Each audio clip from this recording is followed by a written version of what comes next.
¿cómo nos va a afectar la guerra a nosotros, la gente normal? Siguen surgiendo las dudas. Algunas personas nos preguntan acerca de cómo afectará la guerra a sus vidas.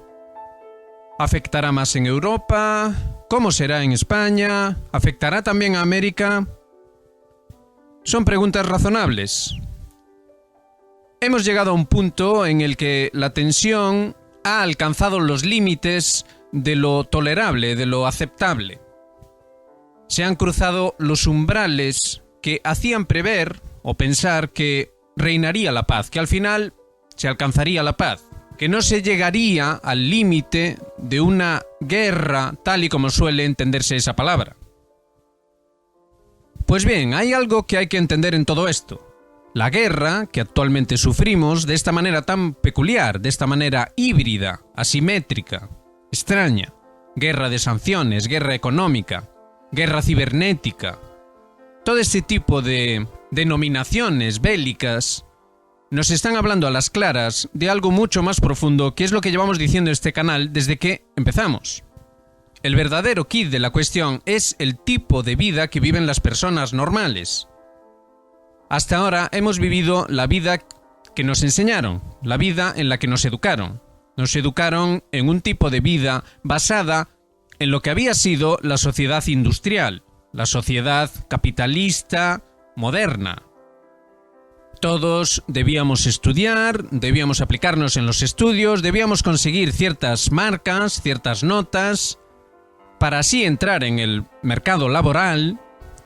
Entonces conseguiríamos un buen sueldo y podríamos tener una vida definida, clara, una vida tranquila, segura. Una vida en la que eventualmente pues conformaríamos una familia, seríamos felices, como se suele decir, y la vida seguiría. Sin embargo, ¿en qué estaba basado todo esto? ¿Estaba basado en algo sensato, en algo razonable, en algo sostenible, como se dice actualmente? Lo cierto es que no.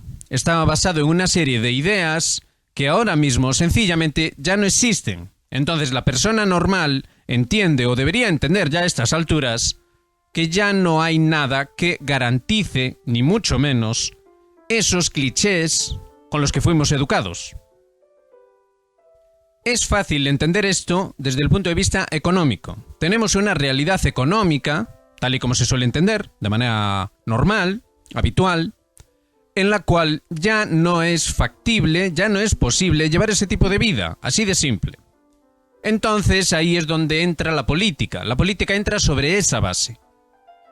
Los políticos actuales, ¿qué planteamiento pueden hacer acerca de esa situación? Van a decir, yo no puedo decirle a la gente que su vida económica, su nivel de vida, se ha terminado. Voy a decirles cualquier cosa menos eso. Así es como piensan los políticos. Y ahí es donde entran las tensiones, ahí es donde entra la guerra.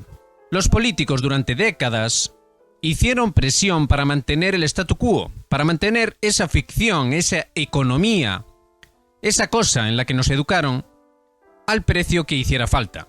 Ese precio solía implicar intervenciones en otros países, guerras lejanas, sanciones, etcétera, etcétera. Sin embargo, a día de hoy ya ha quedado notoriamente claro que eso no funciona, ya no puede llevarse más allá. Y entonces ahí es donde entran los Macron, ahí es donde entran este tipo de políticos que ahora pretenden hacer un giro y plantear otra cosa diferente. Si no soy capaz de hacer lo viejo, lo de antes, pues entonces me invento algo nuevo. Eso es lo que parece pensar Macron. Pero inventarse algo nuevo no es fácil, especialmente cuando ese algo nuevo implica el concepto que atemoriza a todos, guerra. Entonces, ¿cómo conseguirlo? ¿Qué es lo que va a ocurrir? A nivel de Europa, ya lo hemos dicho muchas veces, en Europa va a haber una reestructuración profunda. Lo queramos o no, lo miremos como lo miremos, eso va a ocurrir, ya está ocurriendo. Podría ser por las buenas, pudo haber sido por las buenas, aún podría serlo hasta cierto punto. Pero no se está queriendo ver la realidad de las cosas. Estarán de acuerdo con nosotros, la gente habla, pero no quiere reconocer ese punto de la cuestión. No quiere admitir que Europa, como proyecto civilizatorio, como idea económica, entendida de esa manera que estábamos diciendo antes, ya no es factible, ya no es posible. ¿Es solo Europa? No, no es solo Europa, también es Estados Unidos. Estados Unidos intenta sobrevivir de otra manera. Si antes dijimos Macron, pues ahora podemos decir Biden o quien sea que esté detrás de Biden. Estados Unidos intenta sobrevivir manteniendo su imperio, o más bien reorganizándolo, y tratando de pasar por encima de los problemas de alguna manera creativa, al más puro estilo americano de Hollywood. Pero la realidad, la estamos viendo cada día, es que no lo están consiguiendo y no hay perspectivas demasiado buenas de que lo vayan a conseguir. En cuanto a América Latina, Hispanoamérica o como sea que queramos llamarla, tenemos un problema relacionado con el de Europa. Un problema de polarización, división. Es decir, están los que quieren soñar el sueño americano o europeo y están los que no acaban de entender o no acaban de ser capaces de desembarazarse de esas nociones, de esa cosmovisión tan sugerente, esa forma de ver la vida de esa manera económica que decíamos antes y con su implicación política después. Una vida moderna, en una palabra. Entonces, las posibilidades de que llegue la guerra tal y como está en Ucrania a España o a Estados Unidos o a América o a Hispanoamérica, ¿es viable? ¿Es factible? ¿Es posible? Bueno, siempre es posible, está claro, pero es poco probable. Lo más probable es que el tipo de guerra que se está librando en Ucrania no se vaya a librar en esas zonas. ¿Significa esto que no va a haber guerra, que no va a haber cambios, que no se va a terminar el sistema anterior, que va a continuar la economía de antes? No, no significa nada de eso y lo significa todo al mismo tiempo.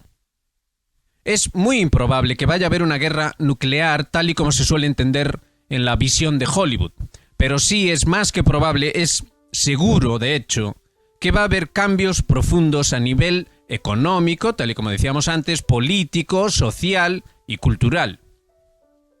Entonces, y con esto terminamos, la auténtica cuestión no está en ver las cosas de manera unidimensional, guerra, no guerra, crisis, no crisis, colapso, no colapso, sino en verla de manera integrada, de manera general.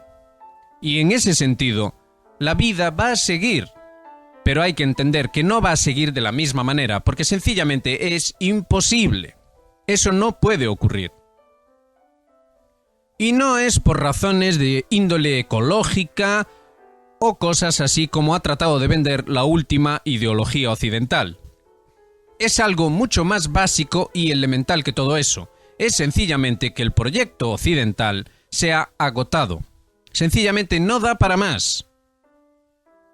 La mejor prueba posible es la propia natalidad de Occidente.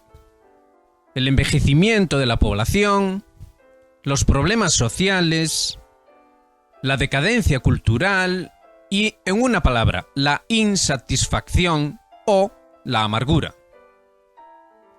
Es sobre esto sobre lo que hay que reflexionar. Es necesario un cambio de mentalidad profundo. Si entendemos esto, entonces lo que está por venir no tiene por qué ser algo malo.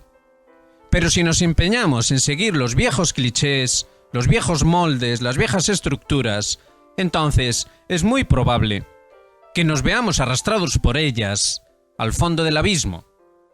La caída del puente de Baltimore, más allá de que haya sido lo que la haya provocado, es bien significativa de cómo están las cosas en Occidente, y si eso no les basta, piensen en Macron, piensen en la imposibilidad, por ejemplo, occidental, de hacer frente a los hutíes, o piensen, y esto es lo más grave de todo, en la continuación monstruosa y aberrante del genocidio en Gaza.